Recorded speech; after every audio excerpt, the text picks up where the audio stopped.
Hello, everyone. Welcome to today's webinar, Building a Stronger Defense, the Role of Access Controls in Cybersecurity, presented by the Business Development Manager at TCM Security, Matthew Twells.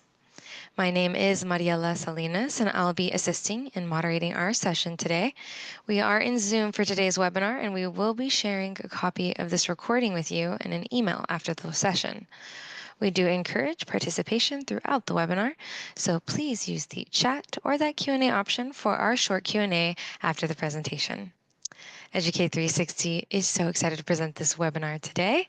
So without further ado, I'll hand it over to you, Matthew. Oh, thank you very much, Maria. Yeah, so this is a second in a series of three webinars that TCM Security are doing with Educate 360.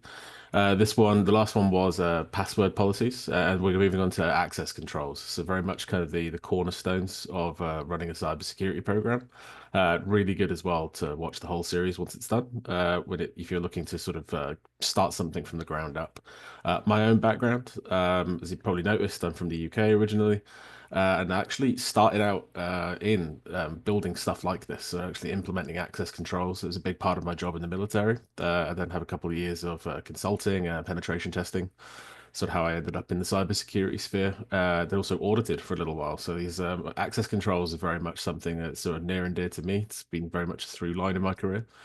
And this is just going to be a hopefully engaging session for you to learn sort of why we can't just share access to everything, some of the ways that people can get around access controls, examples you can put in yourself, and how to put a good access policy together for yourselves as well in your organizations.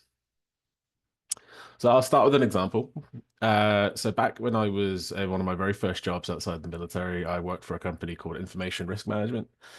We had a big office, I think it was the 11th floor of this tower block in a town called Cheltenham, about 2 hours outside of London. And there was this enormous fridge in the rec room for where all the guys people could sort of chill out after work.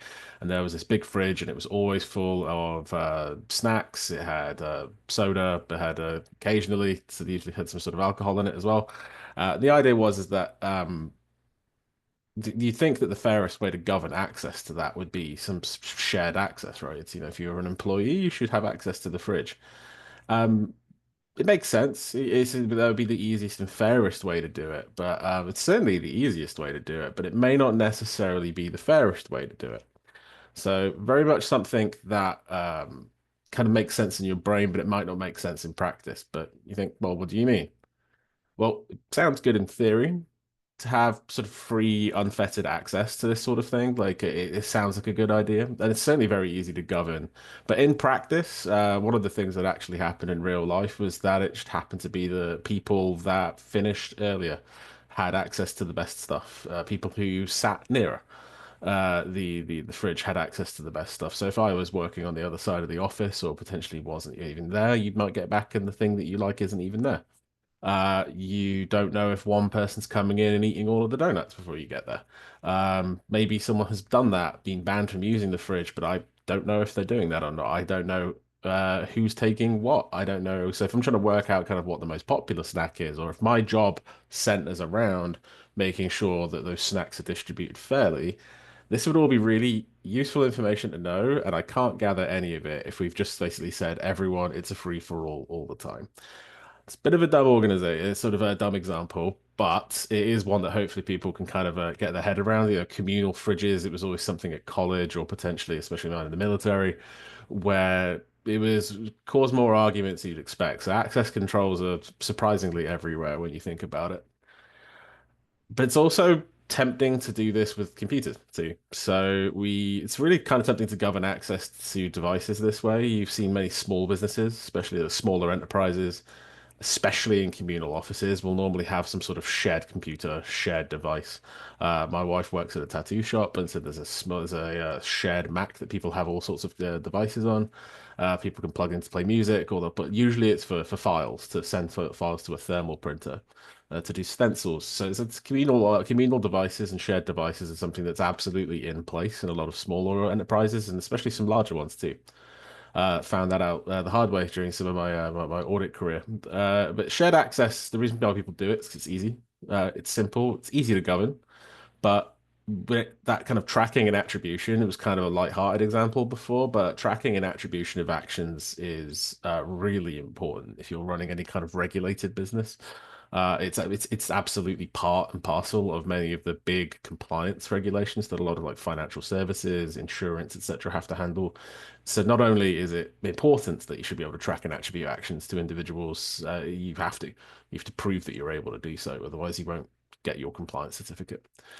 So what do we do instead? So we've understood that we can't kind of do the communal fridge idea. So what do we do instead? So we need to give everyone their own accounts. So everyone needs to have unique accounts, unique access to whatever it is that we're protecting. So usually that's going to be their own device to a network. It could absolutely be like a hot desk situation where it doesn't matter where you sit down, but fundamentally, I need to be able to attribute the actions you take on our network, on our devices to you.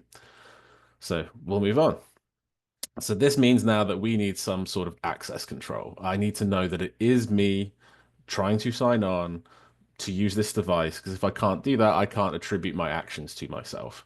And if we've understood now that that's really important, because it's not only an important thing to do, it's sometimes legally required. It's definitely required for a lot of the compliance regulations that a lot of organizations are stuck to or sort of align themselves to. It's very much something that's a cornerstone of those. So, what is an access control? That's going to be a word I use a lot over the next sort of 40 minutes or so. Why do we need them? So, if you think about a control, so if you're trying to stop something from happening, so a risk of if I have a valuable item inside a room, that would be a risk would be that someone might steal it. A control I can put in place is just the mechanism I put in place to protect that sort of asset, so the valuable item in that room. So if my risk is going to be that people enter the room without authorization, and the asset is whatever valuable item that I have in there, then my control would be putting a door in place. That would be what would be example of a physical control. So when I say a security control, we're thinking about things like locks, passwords, firewalls, things that we're putting in place to protect whatever it is that we're deeming valuable. And normally, what we're talking about with access control, that valuable item is just access to the network as a whole, access to shared resources. So something that is required of like your organization's systems is what we're protecting here. Access controls are any security controls that govern who and what can access which resources in your organizations. So we're going to think gatekeepers or bouncers almost, if you're like outside a nightclub. But for your systems, your data, and your applications, they are critical for any kind of regulatory, security, compliance, and generally it's just good practice. It's just really hard to run an enterprise grade network without having good access controls in place because you just don't know what anybody's doing.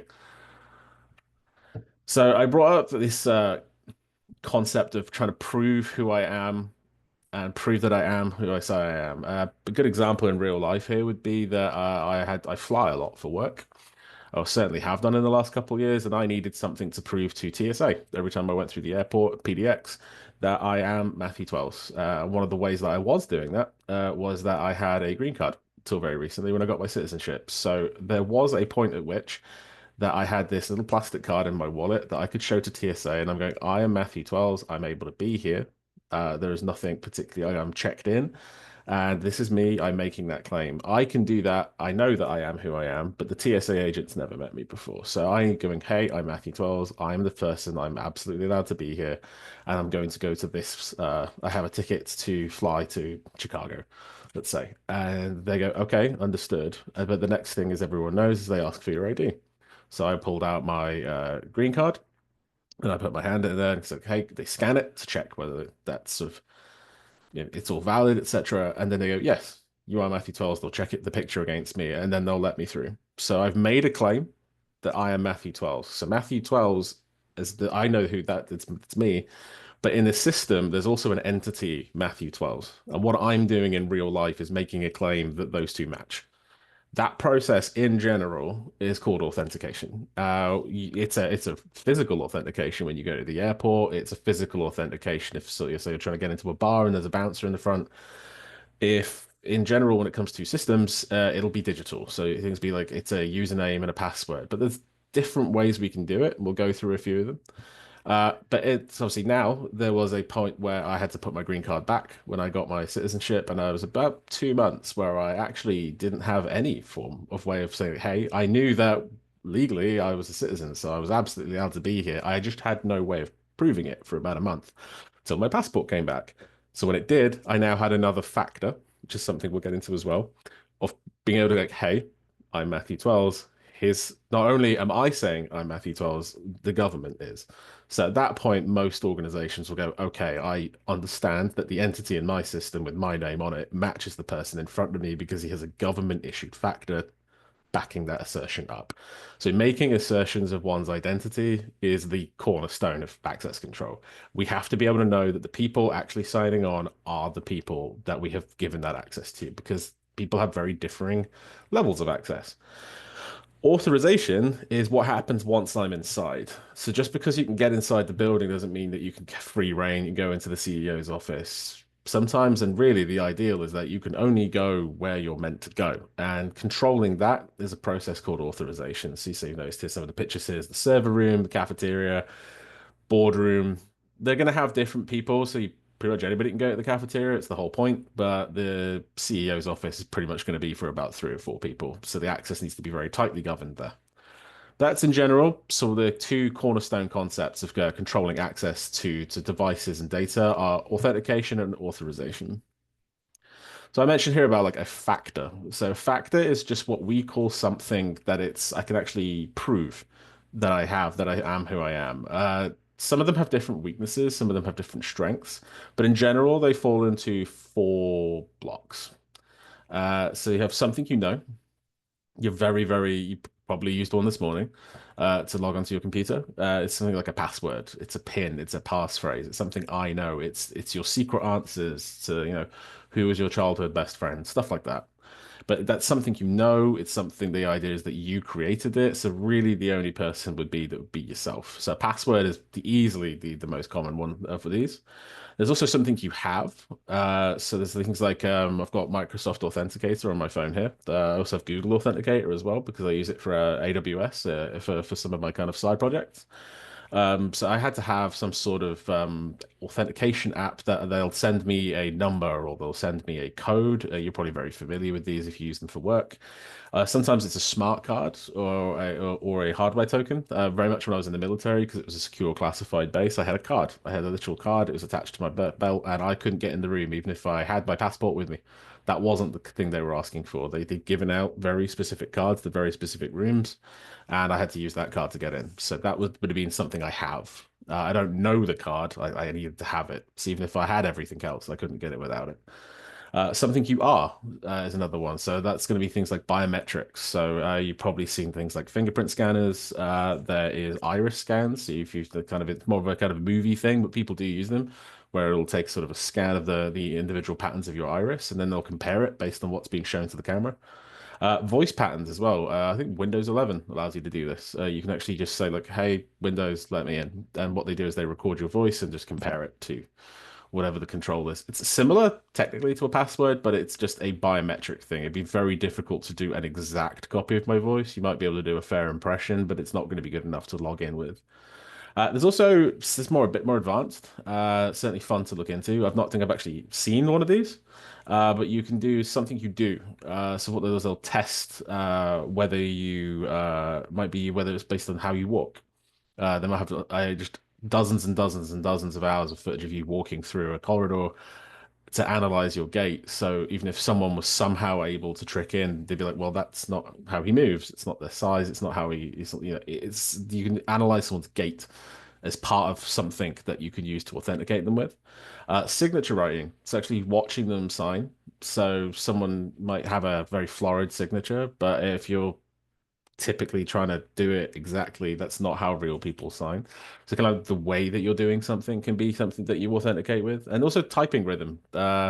Control copy and paste will tend to fire a bunch of characters into something that fire. It's very much quicker than a human being would typically type in their password. So things like the rhythm of your typing. So you can use activity, but you'd normally be using it in conjunction with other authentication factors.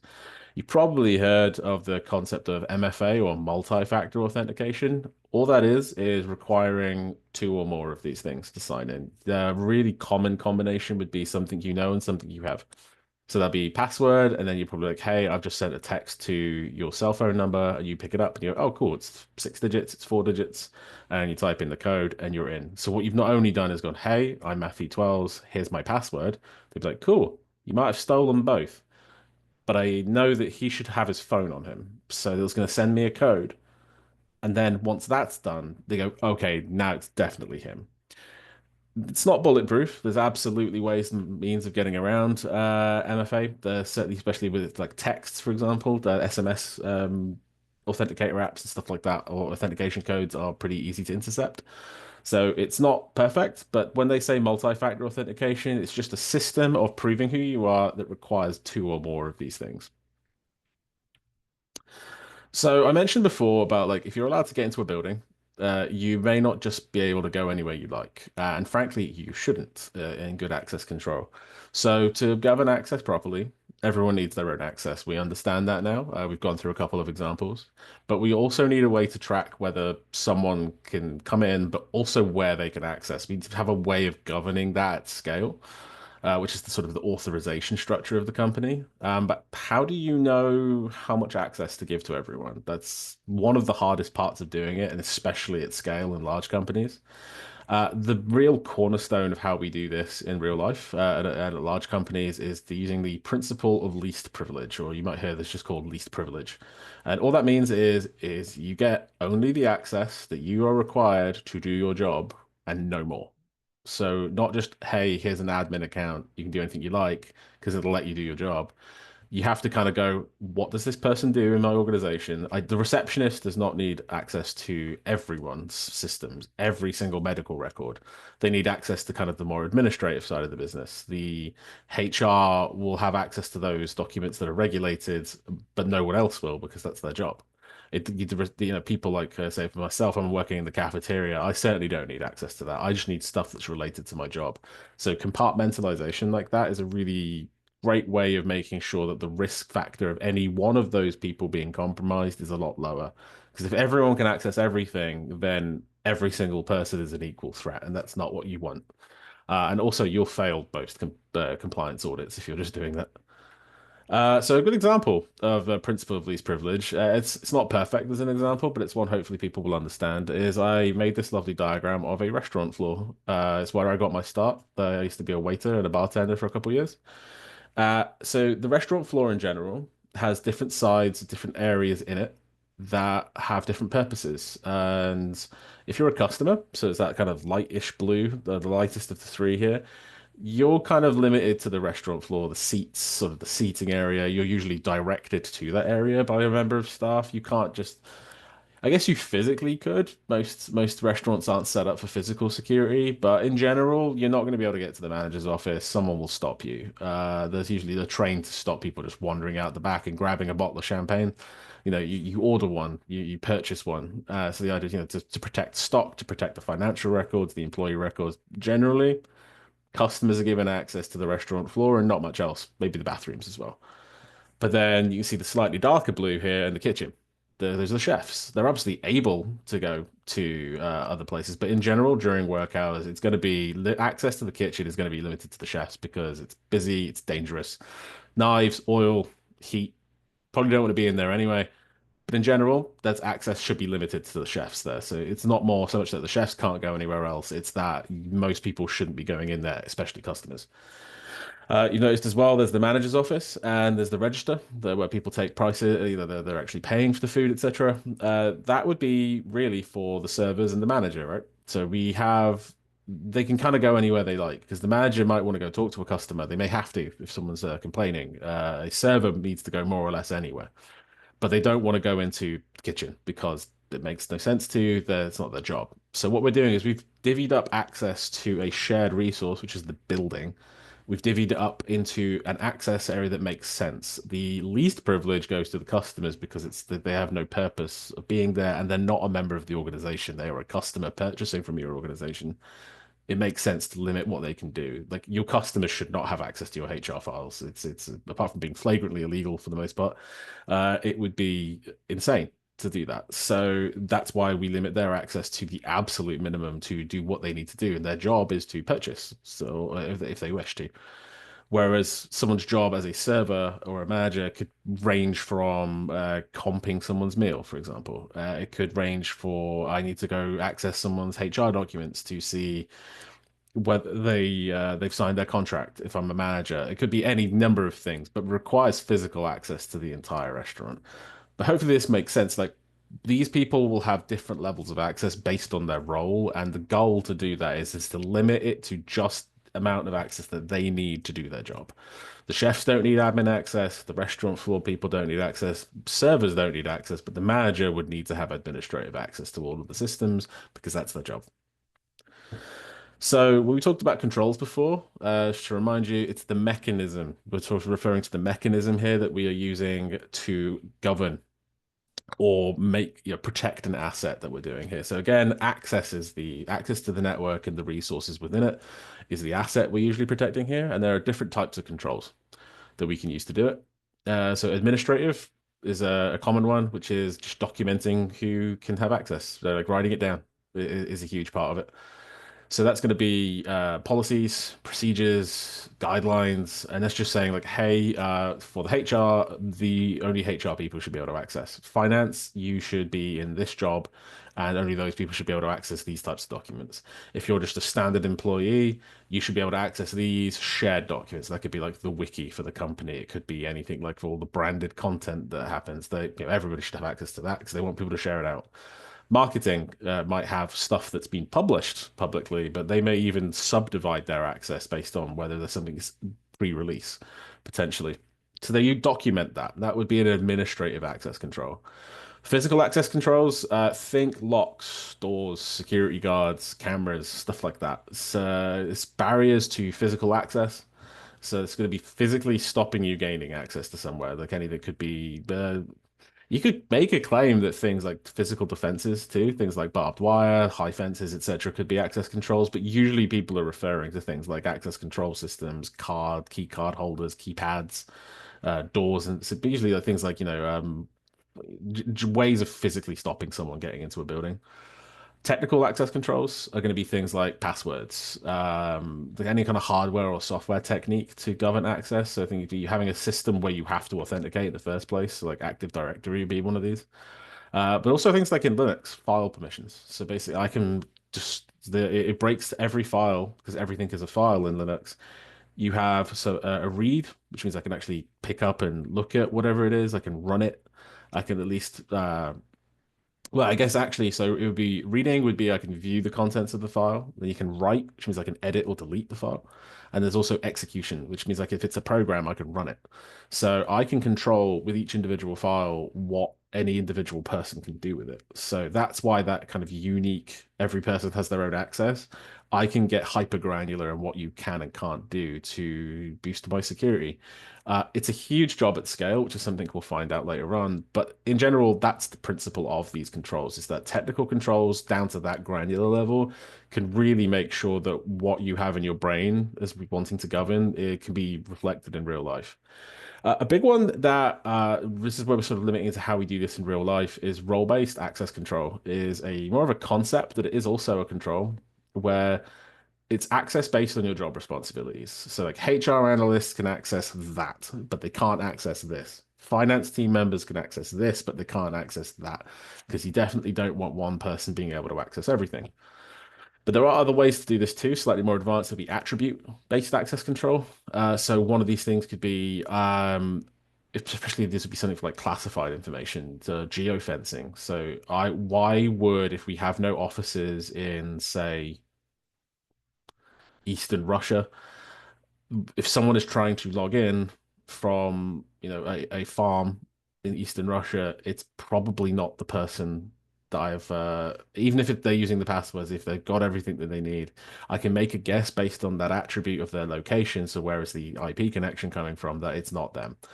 So this kind of adding context to access control, so that you can do with time of day, employment status. So I might want to divvy up access based on whether you're a contractor or not, because I know that you don't have the sort of the alignment, potentially sort of the duty to protect the information. If you're a contractor, you're coming in to do one job and leave. You may not have, you may be slightly more malleable. So I might want to just make sure that I protect the information. You don't need to know everything about the company that an employee might. Clearances are another good way of doing it. Do you have the security clearance to access? So you can add that as an attribute to someone's access. Be like, oh, okay, Matt has top secret clearance, whereas someone else has no clearance. So I would be able to access more within the organization systems than that person would. So that would be attribute-based access control. So how do we do this in real life? It does not make sense after you've got more than about 5 to 10 people to govern access at the individual level. So you wouldn't look at it as Mat 12s. You're going to be like, who is Mat 12s within an organization? So let's say I'm a financial auditor. So that access is then governed. You map access to given systems, not to individual people, but you map them to understood roles within the organization, or potentially just whole departments, whole teams. So what you're doing is these types of people or these teams of people should be able to access these resources. So what I can then do is go, okay, so Matt got hired as a financial auditor. What kind of access does he need to do his job? Well, he's part of finance and he's also part of audit, but he's also an employee of the organization. So I can just drop him into all three and give him the access that those three teams have. In total, I now have the access to do my job.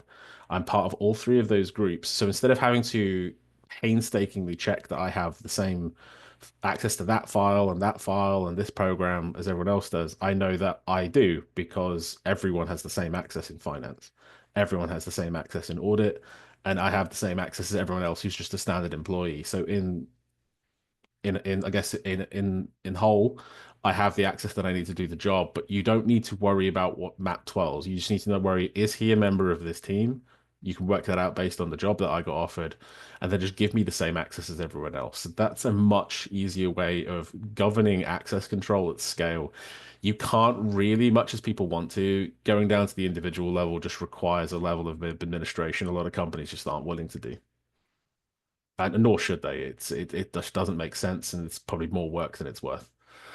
So, what are some common mistakes people make when they're doing this at scale, like in real life, doing this job for real? A lot of them is we kind of got into this on the last webinar, which was passwords. They are notorious. Something we do a lot of TCM security, things called password audits, where we'll actually try and crack passwords. We'll try and break them by guessing them, and it's depressingly easy a lot of the time. Is the classic password 123, I think, was still number 6 in the list of people were still doing that when they just did a study of the most common passwords from a bunch of password dumps from hacks that were successful. People are still doing 1 2 3 4 5 6. I think that was number 8. Like these are all still top 10 passwords people use, and if not, it's usually fairly easy to guess. Like if I can work out from Facebook that your dog's called Spot, first thing I'm going to guess is Spot 1 2 3, Spot 1991 if I can get your birth date. So you start seeing all those Facebook quizzes asking you what your first car was. They're usually asking for stuff like that. It's definitely something we got into in that previous webinar. If you're interested, definitely worth looking at. A big one is just far too many people with administrator access. The other issue, if you're not going to give shared access, is just having way too many people. It's so easy if you can just give them access to do anything they want, then you just give way too many people that level of access, which makes it really dangerous. And it's really dangerous when those people are contractors as well, because if they're not even going to work for you for more than 3 months, why would I bother trying to map you to all of these accesses? It's because, and we'll get into this later, if your processes aren't hot on taking that away afterwards, you have problems because that access is access is access is access, and an attacker does not care that you terminated that guy 3 months ago if your computer still would let them in.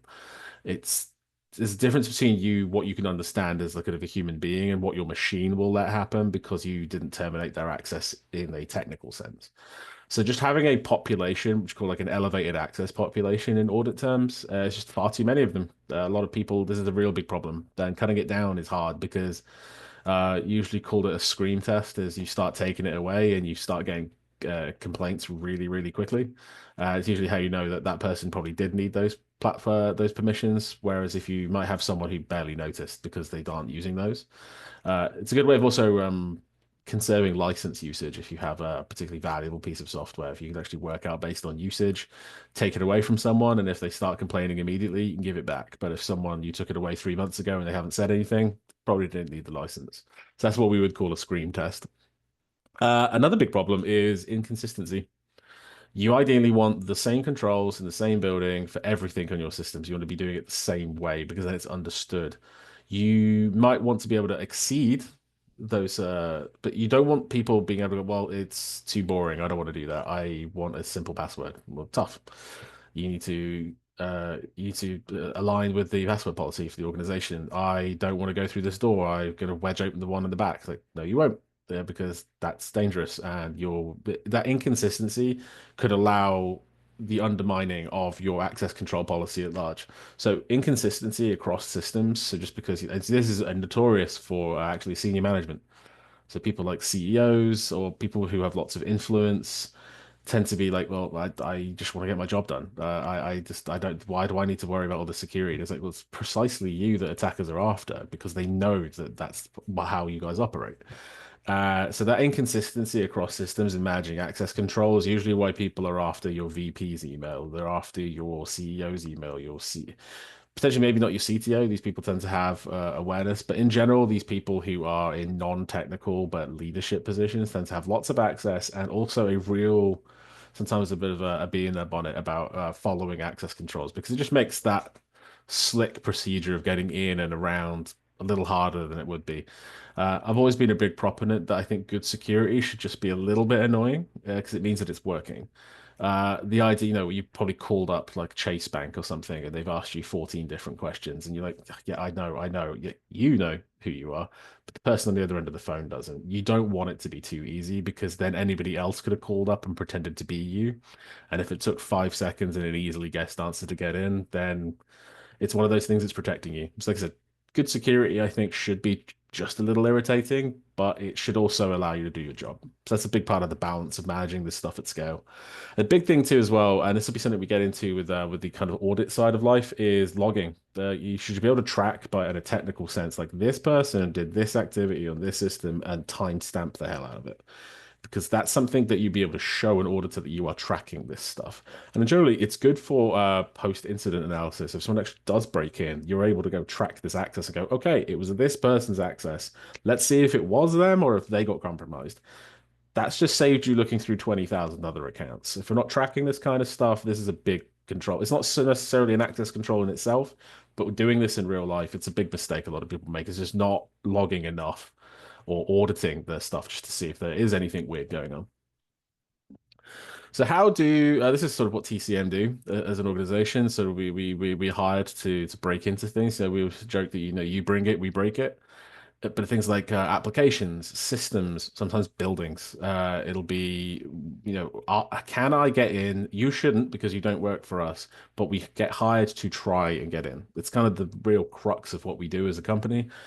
But there's usually a few ways that weak access control gets exploited in real life to get in where I shouldn't be able to, or get in the building and go places I shouldn't be able to, which is sort of mirroring what an employee would get, and then seeing where I shouldn't be able to go, and then trying to do exactly that. So that is what we would call an assumed compromise, and it's very common engagement that we do at TCM. Couple of ways that this typically happens is privilege escalation. So if there is something in your application, usually, or your network where your access controls are weak, and I can potentially run maybe I can't access a program, but if I put it in a script, I can. That would be, then what I could do is put something in that script to give me administrator access. So at that point, you didn't give me administrator access, but mechanisms exist for me to grab it anyway, or do things at a level that I should not be able to based on my authorization, which is something we went through earlier. That's called privilege escalation. And it's a really bad vulnerability to have because anything you've given your administrator is usually something that they need to do their job, but it's able to make systematic important changes, changing passwords, basically being able to do anything with the app or the network. So you don't want people to have administrative access that shouldn't have it. So if I can just engineer that myself, that's bad. So that's what we call privilege escalation. When I talked about contractor access earlier, if I'm a contractor and I've left or I've been terminated, but you haven't terminated my access, there's still a Matthew 12s on the network.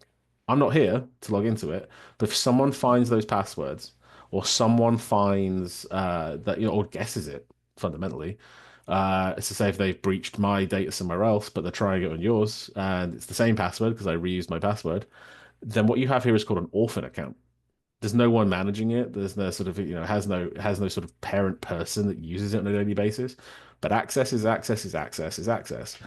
So if I hijack that, I have full access to the network. Matt Twells isn't using it. It's attacker somewhere else in the world doing it. But fundamentally, your organization doesn't know that because they haven't terminated it. It's valid access to the network, and thus would not trigger any kind of like, who's this person? If you have any kind of systems looking for that kind of activity, because to them it's a valid employee. Maybe you just rehired them.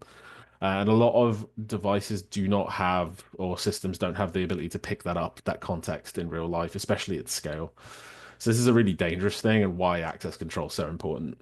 Password spraying. This is something we do a lot, actually, part of our work, where we'll take passwords that we've either, well, especially if we capture one in a network, what we'll do is we'll do what's called password spraying. So if you find one password and crack it, we'll try it everywhere. The chances of you reusing those passwords, making our job at like governing access control. So if there's one of those things that kind of interlinks with passwords would be reusing them across different systems. So, or things like single sign-on. What we'll try and do is use passwords and spray them across other systems to see if we're able to get from one place to another and see what that password will allow us to get. Because maybe it allows us into something that we shouldn't be able to have access to. Lateral movement is kind of what it says on the tin. It's where if we have access to other devices, this is more of a kind of a network-based thing, where can I, with the tools available to me as that user, move to that device? So can I move my access to somewhere else? The answer should be no for the most part. But in general, would I be able to then use that access, that connectability to something else to move my access from the device I was landed on or were given to a different device? Maybe it's a server. So if that server then is connected to every other employee, maybe I can then move from that server to someone in finance. At that point, I'm on someone else's device and I've laterally moved across the network. This is something you would get into. It's kind of a field in and of itself, but kind of good network segmentation, so kind of segments of an orange. It's different pieces, it's separate parts of the network. Governing those separately with access controls is a big part of things like PCI DSS, which is a regulation for protecting card holder information. But they'll expect you to stop this lateral movement happening through the use of things like segmentation, firewalls, etc. That could be a whole slide deck in itself, so I won't go too much deeper into that. The other big part is not so much access control in the way of like accessing a device, but what kind of tools people can use. So if every person has complete control over their own device, there is a lot of tools and system utilities on a given Windows computer or a Mac computer or a Linux computer that are of enormous use to someone trying to find other ways and sort of ferret their way into other devices that are usually used by administrators for like fault finding exercises. Um, Things, a screwdriver is not necessarily a weapon unless you choose to use it as one. So you wouldn't stop a mechanic having a screwdriver. You just trust them to not use them that way. But fundamentally, if someone poked you hard enough with one, it would hurt pretty badly. But using those tools for purposes that they shouldn't is what we call living off the land. And it's, hey, I can use, say, command prompt. If I'm not a person that should be able to run scripts as a network, it should not be something that I do. My job is mostly web browsing and word processing. Then I should know I don't need to run PowerShell. PowerShell is really powerful as a system administrator tool, but if I'm not a system administrator, I shouldn't be able to use it. But there might be reasons why. But if everyone can use PowerShell, then I can pretty much jump on anybody's computer and then run some really powerful stuff that I've written in PowerShell. So using those utilities for potentially unauthorized or unexpected purposes is what we call living off the land. And it's weak local access control. So local just means the machine that you're on. Whereas like we think logical would be the connections between devices, and then network would be at its scale. So anything that you have here that we kind of weaknesses and what we've just been talking about for the sort of the last sort of half an hour or so, there are very documented and very, very frequently successful ways that attackers and testers, if you're hiring someone to do it on the good guys, exploit weak access control. So we've gone through kind of the risks, why we're here, kind of given the context. So how do I get started from doing this as an organization?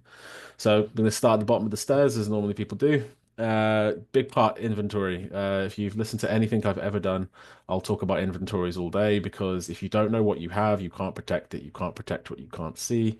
You don't protect what you don't have. And that kind of lack of inventory when it comes to access control is the crux of how people get in for the most part. It's the stuff you're not monitoring. It's the stuff that's too much work to do. These are the holes that people are looking for. So inventory your users. So who should have access? Are they employees? So this is going to be something you're going to want to map to employee records. Job roles. You're not going to do this at the individual level. We went through why. Your systems and data. So I need to know who is a valid user, i.e., an employee of your organization. What kind of jobs do they have? So what kind of roles do I have within the organization? What systems do we have? And what data do we have? Because we're going to be governing access between these entities. You already have this. Active Directory does a lot of this for you, especially if you're just kind of using a standard Microsoft stack. But in general, you want to review what the current access rights look like. So what can people do? What these what we call entitlements. So that's going to be can I access finance? Can I access HR? Can I access marketing? And basically what you're going to do is map those kind of access rights to those systems and data to the job roles. So that's what we're going to implement role-based access control. So you need to have a good understanding of what each job within the company in terms of like actual job roles and responsibilities and review those. Like, should someone in marketing have access to finance? Probably not. So if you're going to review that, you take that away. Then really, when it comes to data, this is an enormous task. It's a simple instruction, but it's not an easy one to do at scale. I've marked many a failed audit finding for this, but it's criticality analysis of the data that you have. Like you don't need to necessarily worry about the public marketing stuff first. I would be looking at things that could either, get me sued or in prison. If I lose it, so it's going to be things like if I have classified information, I'm going right there. That's going to be where I put most of my effort first, especially if I have a limited workforce. If it's going to be things like financial, if you have anything proprietary, so if this is like a pre-release, this would be great if you look at a studio. So kind of pre-release movies, if you look at Marvel or something like that, the videos of like the trailers and the kind of cut footage for filming the next Avengers movie or something, I'd be going there first before I worry so much about like catering schedules or something. It's all data and it's all access, but fundamentally use your brain. What's the highest risk? And if you don't know what the highest risk is, then that's a job in itself. And that's called criticality analysis. What data is the most important to you? It's not necessarily access control related, but it's something that if you don't have it, it will help govern everything else you do from a kind of governance perspective. And then the big part is if you're going to do one thing out of this entire presentation is review your privileged accounts and cut them down by 30% if you can. The single biggest thing you can do to break your risk down in this kind of sphere is cutting down your population of elevated access. Really focus your time in there. And there are some software solutions that can do that for you. So we've gone through what access controls are. We know that there are holes that attackers can get through. We know that there are problems, but what are some sort of good things I can implement? So I'm going to go through some examples here. Single sign-on. It's easy. It's a good reason everyone uses it. It's not perfect, but it does stop that whole thing about password reuse. It's a different mechanism. There's different protocols that people use to work out like, hey, I've logged in once, and what do these? But also then I can work out based on that sign on. I know that I can access these third-party softwares. I can access these third-party services. They can integrate together, but I know that I can at least govern that password, and I know that then I'm not having to govern 17 other passwords. I can govern access to the platform of apps that we use through one system. And a big Okta was an example of someone that would use this. They're not the only people that do it, and they've certainly had problems of their own. But in general, it's not a perfect access control, but it's a really good place to start if you're then going to balance on the side of making it a little easier for people. to run run their lives. This is, again, security should be a little annoying, but it shouldn't stop you doing your job. But this is a good way of actually putting a bit of access control security and making people's lives easier, because it's so much easier to just go click on with SSO, and it'll send you a little button maybe to press like, yep, this is me, and it'll let you onto this different app. So it's a good balance of security and usability. We went through it before. Multi-factor authentication. Require two or more authentication factors. Could you have like a six-factor authentication program? Yes. Should you, outside of working at the NSA? No, probably not. It's you probably don't have anything important that's worth a 25-minute authentication procedure every day. But in general, if you can, two or three. So I think it'd be like a password and a code, or a password and then maybe some attribution. Just check where the IP is coming from. Does it make sense? Does it match where you said you lived when you got the job? If so, do you have the, remote working agreements, for example? So if I'm logging in from somewhere and I haven't, told someone that I'm in the Bahamas, me logging in from the Bahamas should flag an alert. So that's something, multi-factor authentication can be a really powerful. It's not necessarily simple to implement, but it's definitely something that would make a huge difference to a lot of people. Again, if you do nothing else, this is probably the one to implement if you haven't already. There's also software solutions, which we call these in general a family of these goods. We call privileged access management, or PAM. There's also information access management as well, which would be kind of identity access management, sorry, which would be IAM. You'll see these acronyms everywhere. But in general, it's software that manages access to accounts or the use of accounts with the ability to make drastic changes. So privileged access, we were talking about being able to make systematic global changes. That's elevated access. It doesn't necessarily need to be an administrator, but anything that can do that is what we would call privileged access. And managing that is one of the single most important things you can do as someone responsible for doing this at an organizational scale. A big example would be something like CyberArk by IBM. It's a, you can kind of vault credentials. You'd be like, hey, I need to do this and do this specific thing, but I don't need it forever. I can then check out a credential. So I can be like, hey, I'm about to log in, I'm going to use it, I'm allowed to use it, but then it'll cut off the access after 20 minutes, 30 minutes. So you can't just have it all the time. You have to check it out, and then you checking out that application is then time stamped. Everything you do during that half an hour is logged. Sometimes it'll even do it in its own kind of virtual machine. It's actually really clever. Sometimes some solutions can get really clever with the way that they do it. But the idea is that it's kind of like checking a book out of the library, but like every page, everywhere you look is logged. So if something happens, I know it was you. Which is a position which is a concept we call repudiation. Like, I should be able to attribute what you did to you, and you should not be able to not. It's basically what's called non-repudiation. Is I'm not able to deny that this was me. So good access control should make that near impossible. And then kind of on that same that same concept is temporary access, like time. You probably don't need the access. You need the access to do a certain job. It's for a very specific thing. And there are systems like AWS's security token service is a really good way of doing this. You can do delegated access where it's just literally like maybe a Lambda function just needs to do this for this specific job, but it only needs to do it while it executes. If there's accounts or services that just need access to do one thing for 10 minutes a day to run an update, then you can use that. But it's a really good way of doing it that the door isn't open all the time. It's open for 10 minutes because that's when you need to come and do the job once a day. And you can control those sort of access and the revocation of those tokens on a service level. So if you're able to put this sort of stuff in, it's very granular, but it's very powerful. So if you're able to do this, then that's actually a really good way of doing it. Depends though, kind of your mileage may vary though. It might be a little too much for smaller organizations. So kind of run through now to some of the more tactical ways that we can work. So access reviews. Again, one of the few things, if you do nothing else, is they're required by a lot of the compliance frameworks, SOX 404 being a big one. This is a big part of my job when I was in audit. HIPAA, PCI DSS, these all mandate or strongly recommend regular access reviews at the very minimum at an annual basis. Quarterly reviews are better, especially because it allows you to break up the amount of work that you're doing over the year. But that when I talked about like elevated access, it's so easy to be like, I actually need access to that thing too. And I need access to that thing too. And then I'm doing a second job, so I need all of that access too. Maybe Matt Twells now has like 14 different access accounts that he shouldn't have because he only uses them once a year. or to do one specific thing and no one took it away, my account is now much more valuable to an attacker than I should have based on my job role. So it's violation of that role-based access control we talked about earlier. That is called privilege creep, and it's something you want to avoid at all costs. The way you stop this is by doing access reviews. You can't protect and you can't stop what you can't see, and this is how you shine lights into finding this kind of stuff. I'm not gonna lie, it's boring. This work is dull, and you want to automate as much of it as possible. If there are tools that are available to do it, use them. It's not fun work, but it is some of the most important work, much like inventorying that you can do.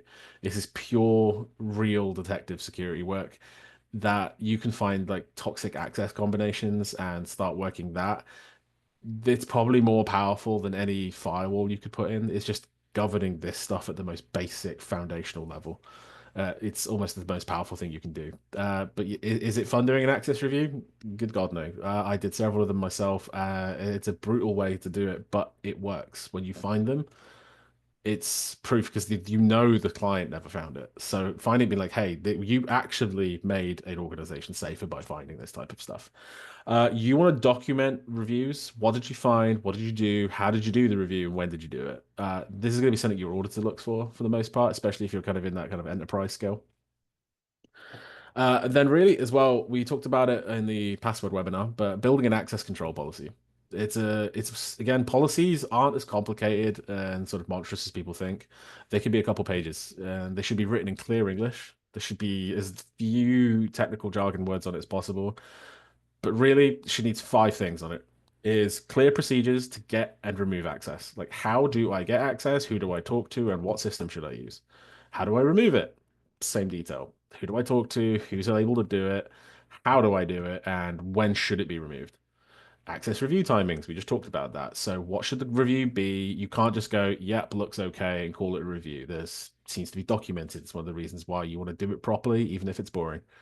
Emergency access. So you have these things sometimes called break glass accounts, which is just in an emergency. If you're being actively hacked, you don't want to sit there and trying to work out 25 minutes worth of procedures. Those break glass accounts is usually something that can do anything on a network. Can have enterprise admin, and it's just the way I need to close this off, I need to turn this off, or I need to make a problem where none of the other accounts are working. They should be tightly governed. So these emergency access procedures, this is the kind of break glass in case of zombies. These procedures need to be documented because it should be tracked exactly what happened using these. It should not be something that people use in their day-to-day work. So procedures governing that is a really important thing to have in an access control policy. Enforcement. How are we enforcing this policy? This will be like, hey, we're using XYZ. We need to monitor all access to these kind of accounts will be monitored. This is how we're going to audit it. So just in general, what procedures are you doing to track and attribute access? This is something we talked about 40 minutes ago when we started this webinar. This is like one of the most important things you can do is get a good policy, but if you're not enforcing it, it may as well not be there. And then the big one that people really forget about, this was a gold mine as an auditor, was join a move or leaver. HR moves, things like I joined this team, I've moved from this team to the next, and leaving are the gold mine of where like it's people bad HR processes or especially bad integration of HR processes and the technical aspect of access control. Where like, okay, why do 17,000 contractors we've had over the last 10 years still have any accounts here? And some of them are still live. That's the kind of auditing that will really protect your organization, like right now, is going through and being like, cool, is everyone who has left in the last 2 years, can I check whether their access is gone? Like they cannot access. Can you test that? So that join and move leave auditing is a huge thing, and people just don't do it because again, it's complicated, it takes time, people. But if you can, there's precious little else that would have as much of an impact as just knowing that that door is shut.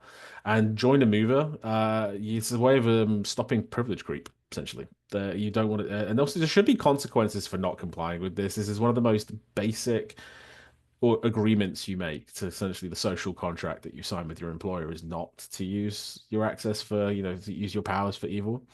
So there should be consequences and they should be documented. So here's another one, would be effectiveness testing. How to check, like how do I do this? I get it. I've done all this work, but I want someone to check. Like, how do I know I've done a good job? Um, Sort of sneaky kind of, this is something we do on a daily basis, but we're about a good example as any. But penetration testing.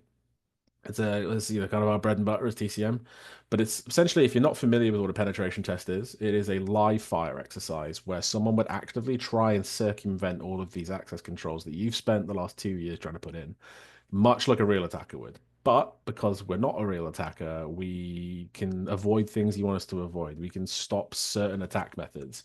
We tend to limit it to a time of like sort of 1 to 2 weeks or a couple of days, depending on how big the app is. But in general, the goal is like you're telling me a normal user should be able to do this with this access. Our goal is to do literally everything else that they shouldn't be able to do and work out where like it's trying the lock, it's trying the D, it's trying to jimmy the key, it's trying to see if I can put a credit card through the latch. Can I pull the door off the hinges?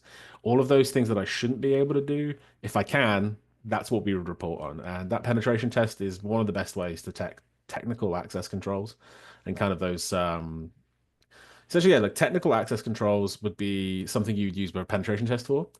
Policy reviews. There are a bunch of companies that do this, TCM being one of them. But in general, bring in a third party that knows this stuff backwards and just say, look, does this policy look good?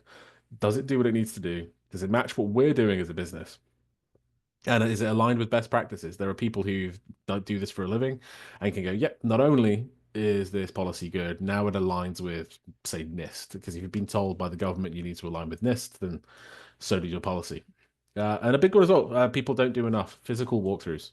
So consultant examines the actual location themselves. So we would go through and say, like, the door over here is wedged open with a brick. And they're like, yeah, well, that's the smoking area. And I was like, yeah, but it goes straight into the server room. I get why it's wedged open with a brick because it makes it easier. And it stops people getting locked out if they forget their cards. But it means that I could just pretend if I'm dressed similarly, as long as I bring a pack of cigarettes with me, I can sneak in. And all of your, $1 million access control on the front is useless. If you've just got a cheap wooden fire door on the back. If I can sneak in the back, it's all useless. So these physical walkthroughs are a really good way of going like, hey, by all means, accept that risk if you want, but I'm going to point it out to you over the course of a physical walkthrough. It's a really good one to do things for like physical security controls. So things would be like doors, cameras, security guards, patrols, etc. So anything that's used physically blocking access is a good way of testing it. And this is the end of the presentation. I had a really good time delivering it. But if you have any questions, feel free to ask them in chat, or there's a form as well. Once you've sent them, you can actually send a question through the form in the link in this deck. If you have any questions as well about what we do, Educate 360 or TCM, feel free to send an email on the page here. But in general, thank you for your time. Hopefully this was useful. Excellent. Likewise, Matthew. And just as a quick reminder to our audience, if you weren't able to attend the full session, we will absolutely be sending this recording to you in an email after the webinar. Yep, I just saw a quick question. And if you want to throw any last minute questions in, but I also went ahead and threw the links if you want to learn a little bit more info on this topic. You can go ahead and click on some of the links that I dropped in the chat about scheduling your free penetration test or diving into more on our three-part webinar series. The next one will be on April 8th. So we'll hope to see you there. Awesome. Well, I believe that gets to all our questions. We had a question about the recording and a lot of thank yous and great sessions. So thank you, Matthew, for everything. All righty. We'll hang back. Thank you all so much for joining us. Hope you all have a great rest of your week, and we'll see you hopefully very soon. Bye for now. Thank you.